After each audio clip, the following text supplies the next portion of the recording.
Republicans couldn't keep their whip count together for a performative vote. And Democrats show up from the hospital to derail it. Congressman Mark Green is the man who led the effort to impeach Mayorkas, chair of the Homeland Security Committee. It's good to see you, sir. Yeah, Thank you. You know, I think you're a man of honor. Yeah. I personally admire you. Appreciate you being here. It's not how you start, it's how you finish. Yeah. How do Republicans get a win here? Well, we'll get a win next week when Scalise comes back. I mean, they had all the Democrats there, and we were missing Scalise. Thought we had it.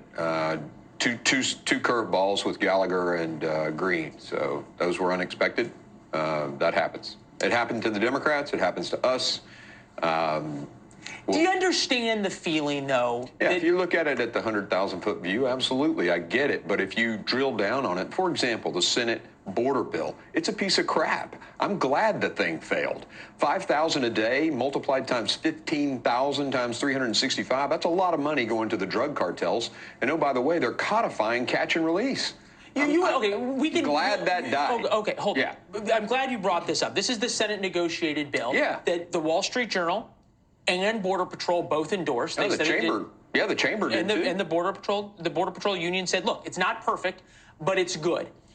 And we can agree, you and I have talked about this a lot, what a problem the border is. Yeah. Why not at least do something? Because it codifies this illegal stuff right now, contrary to the laws of past Congresses, that he's doing that's creating the incentive. We have to break the incentive, Leland, if we're ever going to fix this. And I can't support 5,000 a day because we know the drug cartels are going to be bringing those people across Mexico and making 1.8 billion, 2 billion out of that. No. All right, so how do we get now back to the beginning, right? We can all agree that there's probably not going to be a better deal to be had out of a Democratic Senate and a Democratic White House before November than the one they offered in the Senate bill. We can also agree that Alejandro Mayorkas is not going to be convicted by the Senate. There's no way that 10. My duty is to do my duty. If they fail to do their duty, doesn't matter. I mean, fair enough.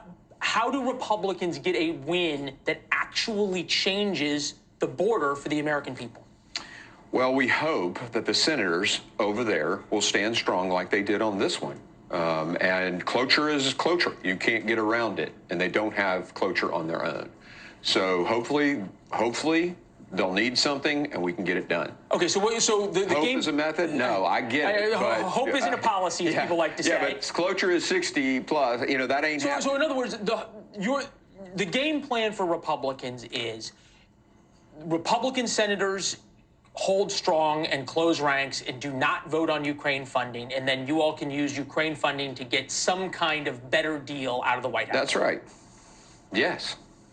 Do you have any reason that it's something more than hope, or do you guys think is there any movement we should know about? There's nothing Joe Biden wants more than Ukraine funding, period. And I think he'll do something. He just came out the other day and said, for the first time, threw Mayorkas under the bus, basically saying the border hadn't been secured for decades, while Mayorkas has been coming to Congress telling us it's secured. And we moved him on a number of things. The D.C. crime bill, the bill I passed protecting hunting classes for kids. He wanted to cut that. We just got really loud, and he actually reversed course. So it's all about how we get it to the American people. When you say how you get it to the American people, what do you mean? Well, we have to message. We have to, talk to the right media. We have to continue to have hearings and oversight that show what's going on and get more reporting on what's going on.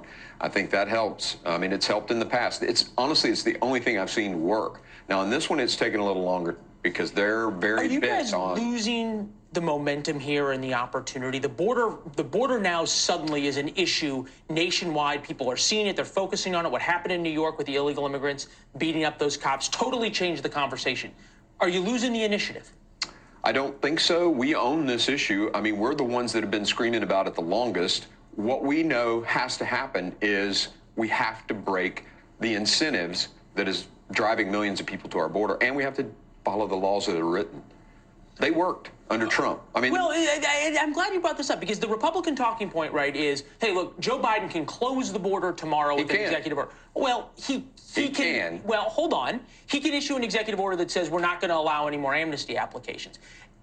Donald Trump, for as much as he did on the border, there were still, 400,000 people a year coming across. That's not closing the border. In the worst month, and this is just one of our ICE detention companies, okay? And we have several.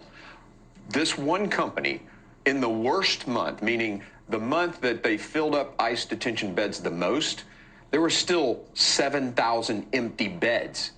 I mean, they're not doing what they're supposed to be doing that would create the disincentive for millions of people to come to America. If they just followed the law, this would be much better.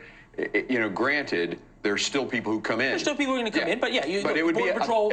Yeah. Fair enough. Border Patrol would have a lot more opportunities to go catch people. They could actually be on the border, and we wouldn't have a wide open border. All right, fair enough. I wanted to get you this. This was on your Twitter feed. Today, Tennessee will fly flags at half-mast in honor of Captain Larry Taylor, the 33rd Tennessean to receive the Medal of Honor. I don't know why. It struck me that we could probably all learn a lot from Captain Taylor. Yeah, absolutely. It's a great story. And, you know, if you go to Chattanooga has our Medal of Honor. It's actually a National Medal of Honor museum. But the very first 32 before him were all in one incident in the Civil War. It's fascinating. But this guy, and of course you probably saw Hacksaw Ridge, the movie, another Tennessean, the conscientious objector who got the Medal of Honor. I mean, it's a fascinating place to go visit, and it's a story about a lot of great Americans. All right, Mr. Chairman, Thanks, it's good to see you as always. We really appreciate your time. Yep. Thank you very much.